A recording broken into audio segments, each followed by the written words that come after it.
بسم اللہ الرحمن الرحیم۔ السلام علیکم، میرے اس چینل پر آپ سب کو خوش آمدید۔ 4 عظیم بادشاہ اس سرزمین سے گزرے ہیں جنہوں نے اپنے اپنے دور حکومت میں آدھی سے زیادہ دنیا فتح کی۔ ان میں 2 مومن بادشاہ تھے، نمبر 1 حضرت ذوالقرنین اور نمبر 2 حضرت سلیمان علیہ السلام، جبکہ 2 مشرک و کافر تھے، نمبر 1 بخت نصر اور نمبر 2 نمرود۔ آج ہم نمرود کا ذکر کرتے ہیں۔ نمرود بادشاہ بابل کا حکمراں تھا۔ اس کا نام نمرود بن کنعان بن کوس بن سام بن نوح تھا۔ روایت میں نمرود کے بارے میں اس طرح بیان کیا گیا ہے کہ نمرود نے 400 سال دنیا میں حکومت کی۔ یہ بڑا ظالم اور وحشی بادشاہ تھا۔ اس کے دور حکومت میں بت پرستی عام تھی۔ ہر انسان نے نعوذ باللہ اپنے اپنے خدا بنائے ہوئے تھے۔ انہوں نے خدا کی عبادت کو چھوڑ کر عبادت کے اپنے طریقے بنائے ہوئے تھے۔ دوستوں، نمرود ولد الزنا بہت برا تھا اور اس کی ماں نے زنا کیا تھا جس سے نمرود پیدا ہوا تھا۔ زنا کی وجہ صرف یہ تھی کہ سلطنت کا کوئی وارث نہ تھا اور اگر اولاد پیدا نہ ہوئی تو بادشاہت ختم ہو جائے گی۔ لیکن یہ لڑکا بڑا ہو کر بہت بڑا بادشاہ بن گیا۔ 400 سال بادشاہت کرنے کے بعد سرکشی اور تکبر اور غرور اس کی طبیعت میں سما گیا تھا۔ نمرود نے ایک رات یہ خواب دیکھا کہ ایک ستارہ نکلا اور اس کی روشنی میں چاند، سورج وغیرہ سارے ستارے بے نور ہو کر رہ گئے۔ کہانوں اور نجومیوں نے خواب کی یہ تعبیر دی کہ ایک فرزند ایسا ہوگا جو تیری بادشاہی کے زوال کا باعث ہوگا۔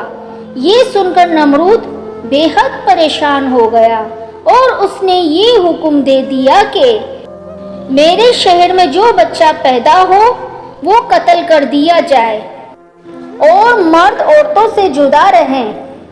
چنانچہ ہزاروں بچے قتل کر دیے گئے، مگر تقدیر الہی کو کون ٹال سکتا ہے۔ اس دوران حضرت ابراہیم علیہ السلام پیدا ہو گئے اور بادشاہ کے خوف سے ان کی والدہ مطل بن نمر نے اس شہر سے دور پہاڑ کی ایک غار میں ان کو چھپا دیا۔ اسی غار میں چھپ کر ان کی والدہ ان کو روزانہ دودھ پلایا کرتی تھی۔ بعض مفسرین کا قول ہے کہ 7 برس کی عمر تک اسی غار میں پرورش پاتے رہے۔ دوسری طرف شرک اتنا عام تھا کہ نمرود کے دور میں کوئی ایک خدا کو ماننے کے لیے تیار ہی نہ تھا۔ نمرود لوگوں کو کہتا تھا کہ نعوذ باللہ میں آپ کا خدا ہوں۔ وہ ہر کسی کو اپنی عبادت کرنے پر مجبور کرتا تھا۔ اس دور میں صرف حضرت ابراہیم علیہ السلام ہی تھے جو ایک خدا پر یقین رکھتے تھے۔ وہ بتوں کی پوجا کرنے سے دوسروں کو منع کرتے تھے کہ خدا ایک ہے، صرف اسی کی عبادت کرو، اس کے سوا کوئی عبادت کے لائق نہیں ہے۔ نمرودی قوم ایسی قوم تھی جس پر حضرت ابراہیم علیہ السلام کے الفاظ کا کوئی اثر نہیں پڑتا تھا۔ ایک دن ایسا ہوا کہ حضرت ابراہیم علیہ السلام ان کے سب سے بڑے بت خانے میں چلے گئے۔ وہاں بے شمار بڑے بت تھے۔ حضرت ابراہیم علیہ السلام نے ان کے سب بتوں کو کلاڑے سے توڑ ڈالا اور سب سے بڑے بت کے کندھے پر کلاڑا لٹکا دیا۔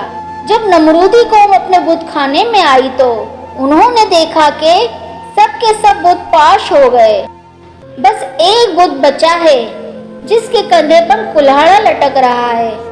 وہ اس وقت سمجھ گئے تھے کہ یہ کام حضرت ابراہیم علیہ السلام ہی کر سکتے ہیں، کیونکہ وہ ہمارے بتوں کے خلاف ہے اور وہ بت کے بجائے ہم سب کو ایک خدا کی عبادت کرنے کا حکم دیتے ہیں۔ نمرودیوں کو حضرت ابراہیم علیہ السلام پر بڑا غصہ تھا۔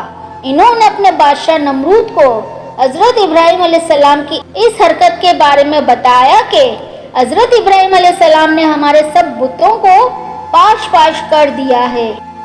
نمرود نے کہا کہ نعوذ باللہ، خدا تو میں ہوں۔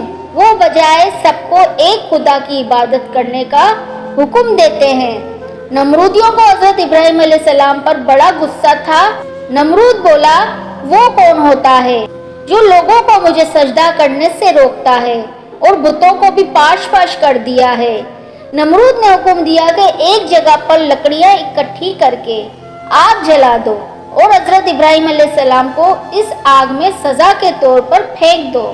نمرودیوں نے حضرت ابراہیم علیہ السلام کو آگ میں پھینک دیا، مگر اللہ تعالیٰ کے حکم سے حضرت ابراہیم علیہ السلام کے جسم پر آگ نے کوئی اثر نہ کیا، وہ اللہ تعالیٰ کے حکم سے ٹھنڈی ہو گئی تھی۔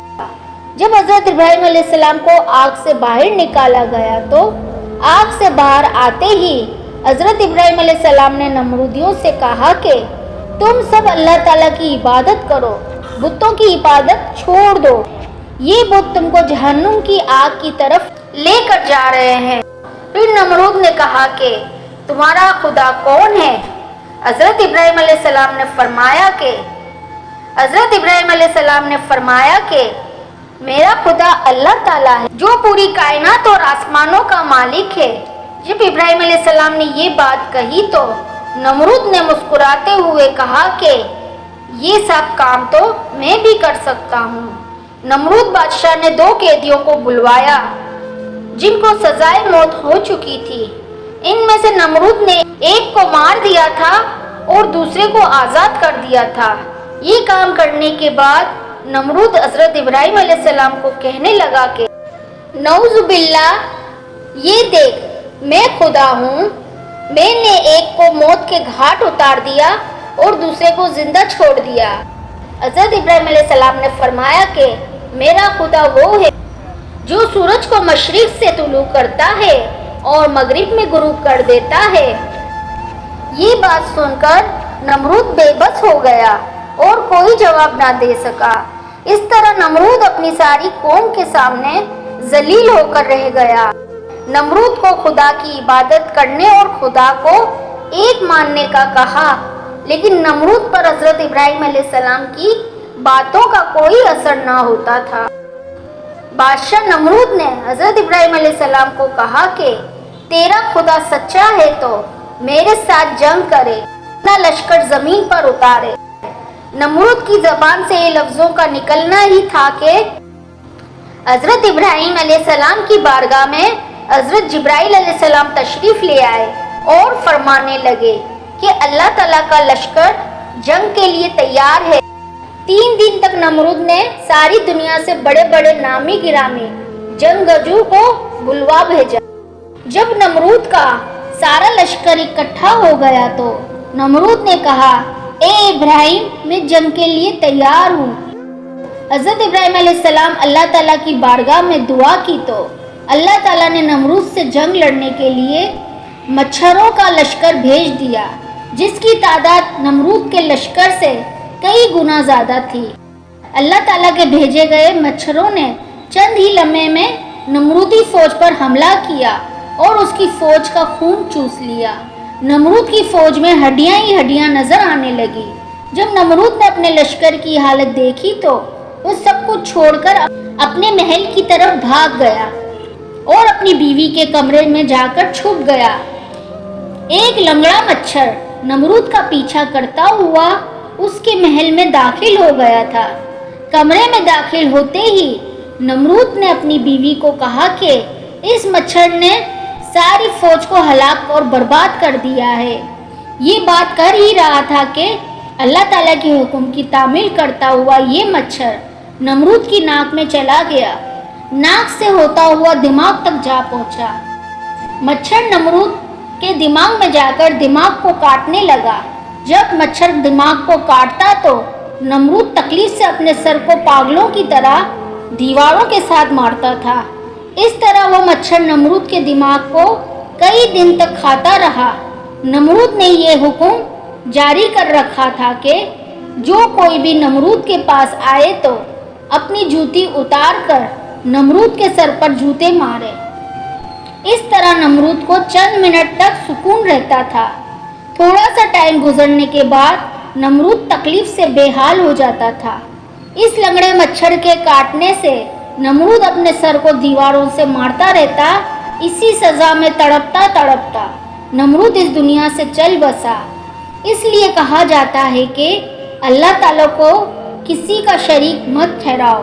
نمرود کا حال ہم سب کے سامنے ہے، کس طرح نمرود پاگلوں کی طرح دیواروں کے ساتھ سر مار مار کر روتا اور چلاتا تھا۔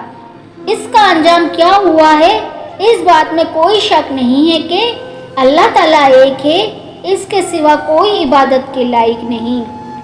اللہ ہی کی وہ پاک ذات ہے کہ جو ہمارا رازق، خالق اور مالک ہے، وہی موت اور زندگی دینے والا ہے۔ دن رات، سورج، چاند اور ستارے کوئی بھی اس کی مرضی کے بغیر حرکت نہیں کر سکتے، اور جو خدا کی نافرمانی کرتا ہے ایک نہ ایک دن وہ عذاب الہی میں ضرور مبتلا ہوتا ہے۔ تو بس ہر حال میں اللہ کا شکر ادا کرتے رہیں، کبھی بھی کسی بات کا غرور نہ کریں۔